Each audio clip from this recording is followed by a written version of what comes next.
everybody, welcome back to an episode of the 3 Count. I'm War Machine MJ. With Rodimus Prime. And his ugly face. We're here today to talk about Monday Night Raw. Yeah, Monday Night Raw was the go-home show to this year's Royal Rumble.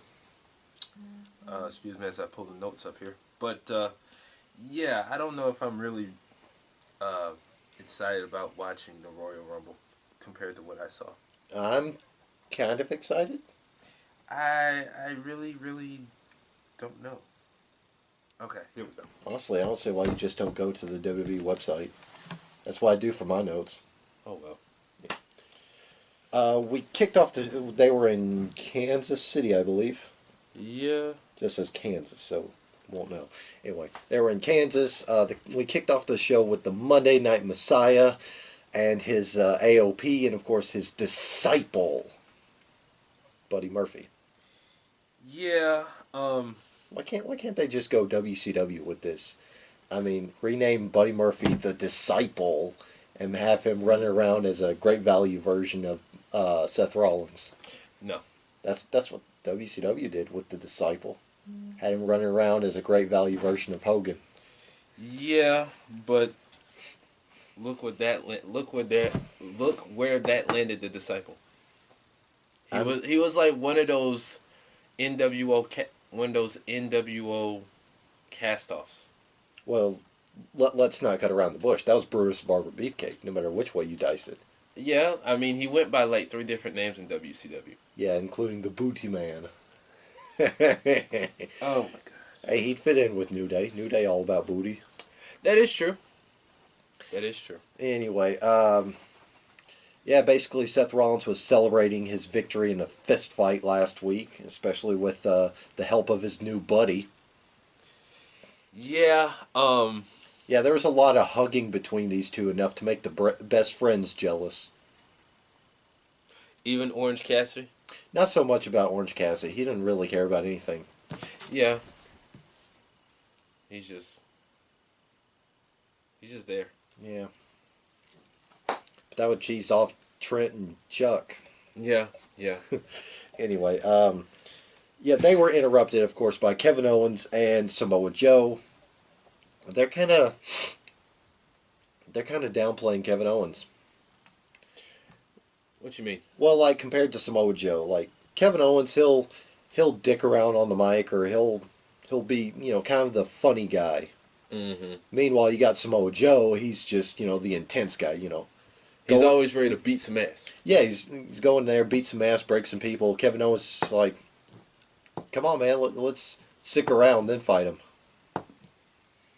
I could dig it. I mean, Kevin Owens is always down to whoop somebody's ass. Yeah, so is Samoa Joe. Yeah, but they need to crank up his intensity to at least, near Samoa Joe level. Yeah, I get you. Anyway, yeah. Basically, KO and Joe want to fight, but the Big Show is not around. And he's not there to turn heel on nobody. Yeah, we're in Big Show heel turn watch number 3, nowhere to be seen. Both his heel turn and himself. But instead they found backup in the Viking Raiders, the current Raw Tag Team Champions. Again, that tag team division is so trash. And they've wasted the Viking Raiders. Facts. So their tag team title run has been wasted. Oh, definitely. So all 4 of them get to scrapping. Of course, Seth Rollins runs off before the scrapping even begins. So that leaves one of the AOP boys and Buddy Murphy to just get their ass beat by KO, Joe, and the Viking Raiders. We come back from commercial, and Seth Rollins says that himself and Buddy Murphy will challenge for the Raw Tag Team titles instead of giving it to the obvious tag team of the group.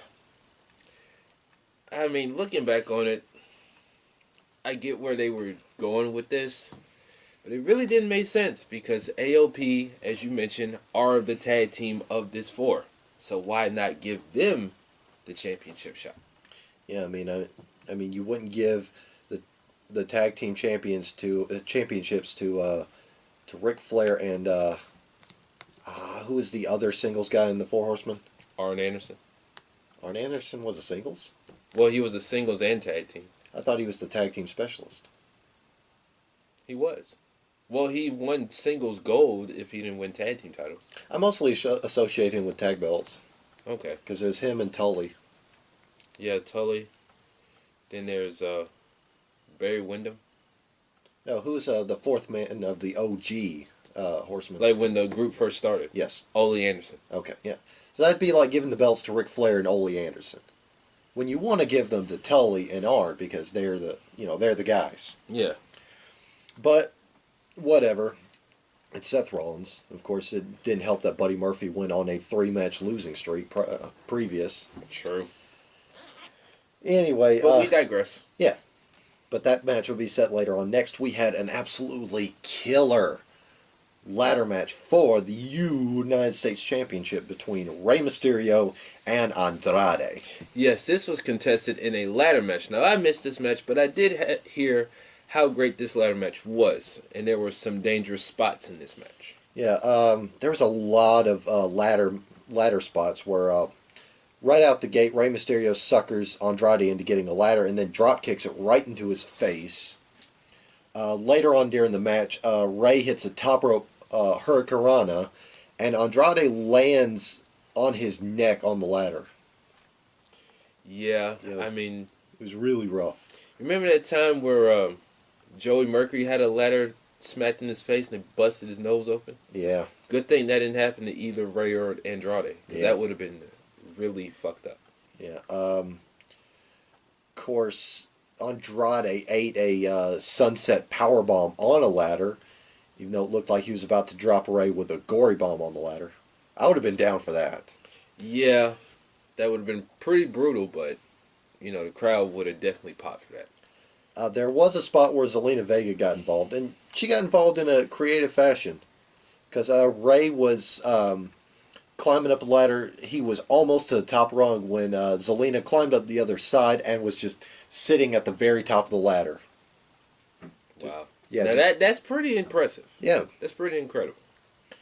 Of course, the finish came when Andrade dropped Rey Mysterio with a hammerlock DDT through a ladder, and he eventually climbed up and got the belt down.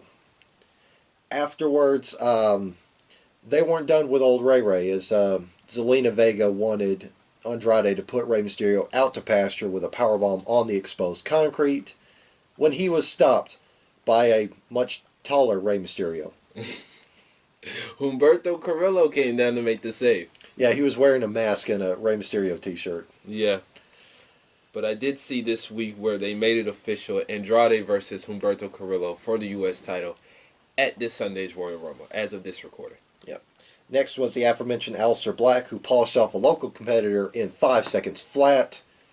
The dumbass ran straight into a black mass. That was it. That was your ball game. Wow. Yeah. Next we had Brocky Brock and his Heyman bunch.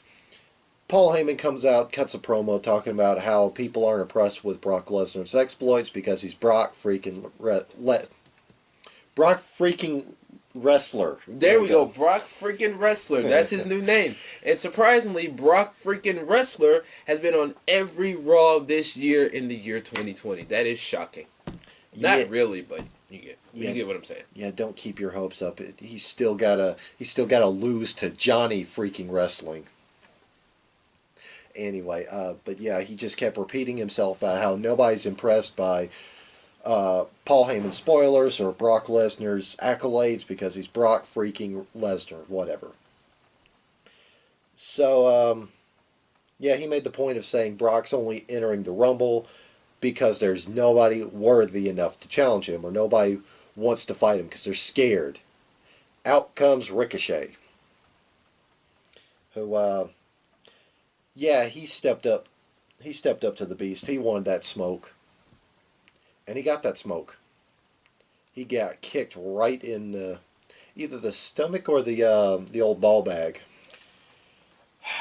Why did they send him out there just to look like a chump towards Brock? Because they need a superhero who ain't never scared. That is true, but at least his superhero didn't get F5 like R-Truth last week. I will give them credit on that. Yeah. But still, I don't know. Well, yeah, Ricochet got in the ring, and Brock just kind of walked away, and Ricochet basically prodded him by saying, "What, are you scared?"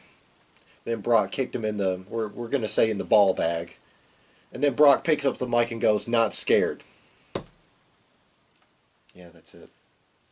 Okay, this was worse than last week. Yeah, now you change your tune. Well, no, but I will say last week's was kind of funny, despite the fact that I hated. This week was just stupid. Oh, you know what you hate even more? They did another after weekend update with The Street Profits. yeah. Yeah, I saw that. I didn't enjoy that. God, it was terrible. I kept it on mute the entire time. Yeah, I don't know how many of y'all out there like it, but I couldn't care less about it. The one bright spot about the whole segment is when they were looking at the Mandy Rose Otis segment. Mm-hmm. They did have Otis gyrating to Val Venus's music. Now I did see that. That was funny. That was perfect. But other than that, that segment was trash. Next, we had Drew McIntyre taking on Randy Orton. This was a fun little match. Of course, Randy Orton got rattled with another chop, and he sells that shit like $1,000,000. He does. But their match was interrupted by the OC. Of course, Gallows, Anderson, and Styles interrupted. They got dropped by both men. And when there seemed to be a sign of mutual respect between McIntyre and Orton, Orton drops McIntyre with an RKO. No surprise there. No surprise. Afterwards, McIntyre basically said, "I saw that coming. That was on me. I should have claymored you. But next time that won't happen again." You know, honestly, I really hope they have Drew McIntyre win the Rumble. He needs to win the Rumble. They need to, like I said last week, they need to stop pussyfooting around with this stuff and have this man win. You need to have him win. They need to have him kick Seth Rollins' bloody head off. Now, I would love that. I think awesome. everybody in the whole entire world would love that. That would be awesome. That would be fantastic. I'm not talking about figuratively. I need him to literally separate the head from neck. That would be awesome. Anyway, next we had my future ex-wife / longest reigning Raw Women's Champion, Becky Lynch. So hard to say longest and reigning. Try saying it 20 times. No, thank you. Anyway, she took on the returning Kairi Sane. Of course, Kairi Sane coming back from injury after their match at TLC, where she got rocked. Let's not dance around it. Yeah, she got, I don't want to say it, but she got destroyed. She got rocked pretty bad. She did. We don't know where the spot was or who caused it, but she got rocked pretty bad. Good to see she's all right. Of course, this match was pretty cool because Asuka sat on the top rope the entire time. Oh, well, that's cool. Yeah, she was perched up on the top, like if you're looking at the ring from the hard camera side, it would be the top right turnbuckle. She sat up there the entire time. Wow. Yeah. But yeah, this was a fantastic match. Kyrie did look a bit out of sorts in this match. But yeah, she just came back, so I can't fault her too bad for that. Well, hopefully by Sunday she'll be alright. I mean, like we said, that concussion was pretty nasty. Yeah. Good thing it wasn't career-ending or career-threatening, but yeah. Concussions are nothing to play with. Yeah. But Becky got the win over Kairi Sane with the disarmor, and she polished her. And then as soon as the bell rang, Asuka came in with a sliding wizard. A sliding wizard. That's the new wrestling move, ladies and gentlemen. Sliding wizard. My tongue is all over the place today. A shining wizard right to Becky's head. Looked like she was going for a Kinshasa. Like I said, their match at the Royal Rumble is going to be bomb. Oh yeah, it's going to be killer. Next, we had the aforementioned Tag Team Championship match where Seth and his buddy took on the Viking Raiders. Yeah. Of course,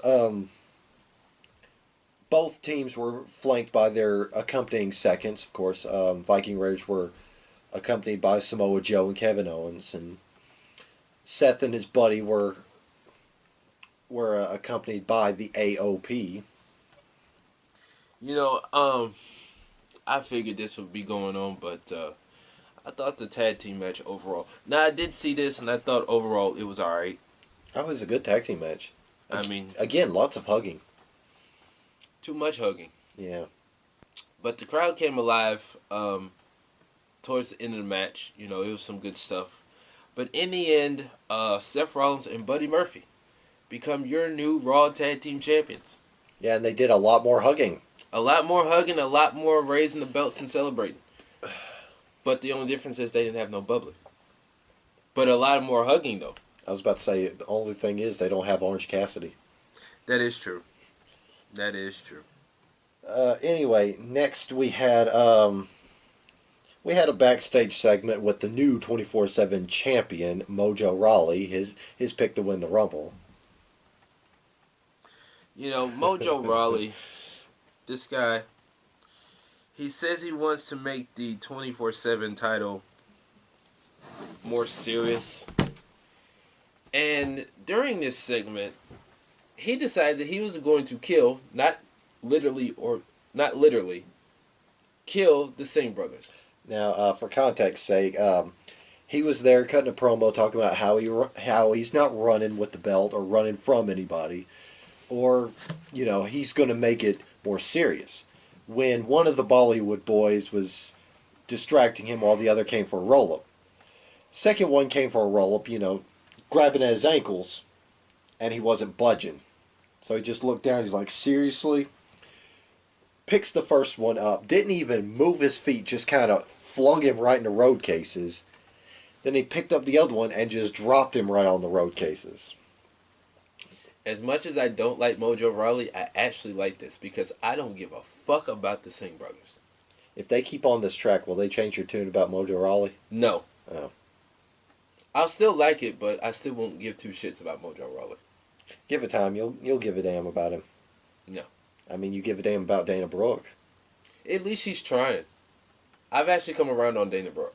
Who's to say that Mojo's not trying? I'm not saying he's not trying, but I personally am not a fan of Mojo Rawley.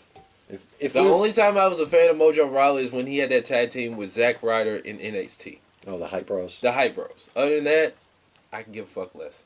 If we were exposed to him more, maybe you'd give a fuck. Yeah, I doubt it. Anyway, next we had Eric Rowan taking on Matt Hardy. You know what? Eric Rowan. I rag on Eric Rowan, and I get, Matt Hardy's counting down the days. But I personally feel bad for Matt because they're just having him go out there and just look like a big jamoke. Like, can't you do better with this guy? I mean, he's on his way out in a matter of weeks. He's counting down the days. Can't y'all at least do something meaningful with the guy before he walks out the door? Because his contract's coming up. Like, what?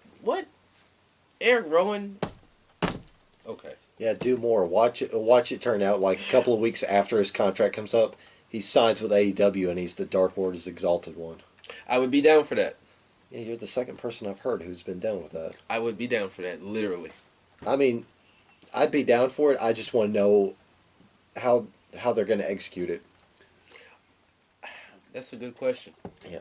That's a good question. Anyway, yeah, Eric Rowan was beating up Matt Hardy. He did his new thing of, let me show you my pet. He tries to reach in for his pet. He gets bit. And then he picks the cage up and just starts slamming it up against the ring post. What was this trying to prove? I don't know. I don't know either. Whatever is in that damn cage, I'll be glad when y'all let that stuff out. Please tell us what's in the cage so we can quit trying to make this a thing. Please? Maybe it's Billy Corgan. I don't know. Because he's got that song, despite all my rage, I'm still just a rat in the cage. Yeah. Baby man Billy Corgan. I'm getting tired of his music on NWA. What, for the hard times? High times. I'm tired of it. It drags out so long. It's just like, come on, dude. Couldn't you come up with something better than this? And he sounds so whiny. He sounds depressed. Like he just literally lost his best friend. Exactly. That's why he should have. That's why he should have stayed in the '90s with Smashing Pumpkins. Oh my god. Anyway, Eric Rowan put away Matt Hardy with the Iron Claw. Whoopee. And finally, in the main event, why was this in the main event? What? Oh, that's the end of the page. Yeah, that's the end. I was about to say, why isn't your pad scrolling? It's scrolling. This is the end of the page. Okay, all right. We had a mixed tag team match with Rusev and Liv Morgan taking on Lana and Bobby Lashley. No, Booty Lashley. Booty Lashley. He's the booty man. And before we talk about this, I don't know if she was trying to be in character or what, but as of this recording, Lana said that she's the greatest superstar of all time. And I'm looking at this like, in what world? In what world is she the greatest superstar? Bizarro Land, I guess. Okay. I did not enjoy this match. I don't think nobody in the audience cared about this match because there were people. This show is tiring for 3 hours as it already is, and yet they put this on last. Why? Why? I don't know. Anyway, Lashley and Lana won. Let's not skip over the details here. Liv Morgan was rocking some choice gear. She was. Now I will say that gear she had on, I loved it. Looked like an homage to Scott Hall when he was an outsider. Yeah. She did cut a really nice enziguri on Bob Lashley's head. That was nice also. But this match here, not nice at all. Yeah, this is like the Baron Corbin segment of Monday Night Raw. Nobody wants to see it. Get it out of the way. Don't close it. Don't open it. Right. Just don't. Matter of fact, just burn it. Just burn it. Tuck it deep into the mid of the show, and then forget all about it. Yes, because they make Rusev and Liv Morgan look like jamotes. Especially Liv Morgan. And again, I still ask, they saved Liv Morgan for this shit? I'm more surprised that she took 3 weeks to get ready for one night. And they brought back Rusev Day for this shit? Yeah. Now, tell me this. You saw the closing segments of this match. Mm-hmm. Did Rusev look trim to you? He did. Like he's trimmed up? He did. Okay, I thought it was just me. No, honestly, he's looked like that for a while. I just remember like he was real big, and now Yeah. he's kind of trimmed up in the midsection. Yeah. Good for him. But, yeah, this match just did not excite me. This storyline does not excite me. Nothing about this excites me. I cannot take these four serious anymore. Until this storyline ends, I am not taking none of these people involved serious. I just can't. No, can't. And of course, aren't these two in the? Yeah, these two are in the Rumble. Yeah, and they'll get dumped out quick. Of course, Seth and his buddy are in the Rumble too. Yeah. That's what I'm going to refer to him. Not the disciple or his disciple. It's Seth and his buddy. Well, let me ask you this: his group of henchmen, I guess. What would you call Seth and his buddies? What name would you give that faction? They still haven't given them a name yet. I don't know. That's a tough one. Because I would have thought they would have came up with a name, like, quick. I mean, it's not easy. Well, that is true. I agree. I'm not saying they had to come up with something like that, but I don't know. Well, okay. If you want a good name for them, it's not easy. If you want a crap name, oh, that's easy. Yeah, crap names are always easy. But, I don't know. I hope they come up with something really clever. I got it. They could call them the Crusade. Eh. Or Monday Night Crusade. Monday Night Crusade. That's a good one. No. No? Just call them the Crusade. I thought Monday Night Crusade would be great because he is the Monday Night Messiah. Yeah, but... Yeah. No. Hell, I've already got a team name for Roman and the Usos if they decide to make him a faction. What's that? The Yard. Okay, I go with that. See? Instead, people are still calling them the Bloodline. Uh, that's cool, I guess, but Being that they're related and all. yeah, but that's just too on the nose because they beat us in the head with that whole, oh, they're related to The Rock and nah, nah, nah. Yeah, they do. They do. I give you points on that. They do. So, that being said, that is our recap of Monday Night Raw. Yeah, not a decent way to go home to the Royal Rumble. So, I mean, hopefully the Rumble will be okay come Sunday. At least Raw is more inspired than SmackDown has been as of late. Yeah, yeah. That's a shame because SmackDown's got the hottest thing going in WWE right now. Otis and Mandy? What? God, no. I was talking about Daniel Bryan and The Fiend. Oh. Well, yeah. What the hell did you think I meant? I don't know. Ugh. That was just a wild guess. No. That's just like B plus material because they had Dolph Ziggler involved at like 1 week. Who gives a shit about Dolph Ziggler? Apparently Baron Corbin does. That's Why, his right hand my man. question is, why the hell would he wear a nice, clean pair of sneakers and stomp on the cake? I'm still trying to figure that out. And those things were as clean as I don't know what, fresh out the box, and he steps on the cake in a brand new, clean pair of sneakers, bro. Maybe his comedy job is a lot more lucrative than we thought. I don't know. But I'm just trying to figure it out. Why would you step on a cake in a very clean pair of sneakers? And they look like they had just came out the box. Let me ask you this. It's Dolph Ziggler. Why do you fucking care? I don't give a fuck, but I'm just asking. I mean, damn. You're trying to make sure he pays for his war crimes? No, I mean, he did mess up a nice pair of Jordans. I don't wear Jordans, but why the fuck would he do that? I don't know. Jesus. More questions than answers, people. More questions than answers. Yeah, like, why does Rod care if Dolph Ziggler messes up a pair of Jordans? I don't give a fuck how many pairs of Jordans he got or what he does with them. I'm just asking. That is stupid. I'm just saying. Yeah. But no, Mandy Rose and I mean, Otis, that's not the hot thing on SmackDown. Let me ask you something. Would you step in dog food barefoot? What? Why would I step in dog food barefoot? I'm just asking. I know that's a dumb analogy, but I'm just asking. I don't even go barefoot, period. I always wear house shoes. Okay. Yeah, see? More questions than answers. Like, why you thought Otis and Mandy Rose is a hot thing on SmackDown? It was a wild guess because people talk about it so much. Yeah, because it does mega YouTube views. Like, and The Fiend versus Daniel Bryan does numbers too. Okay. The Fiend, Daniel Bryan, that's compelling storytelling right there. Facts. The Mandy Rose and Otis stuff, that does YouTube numbers like Rusev and Lashley. Like, that shit does bananas numbers on YouTube. It's like millions. I'd rather take the Mandy and Otis stuff over what's on Monday Night Raw with them any day of the week. I'd rather take neither. I'd rather turn on the YouTubes and go watch NWA Power Tuesdays on their channel. And they got a pay-per-view this Friday. That was a cheap plug, but I don't care. It was relevant. True.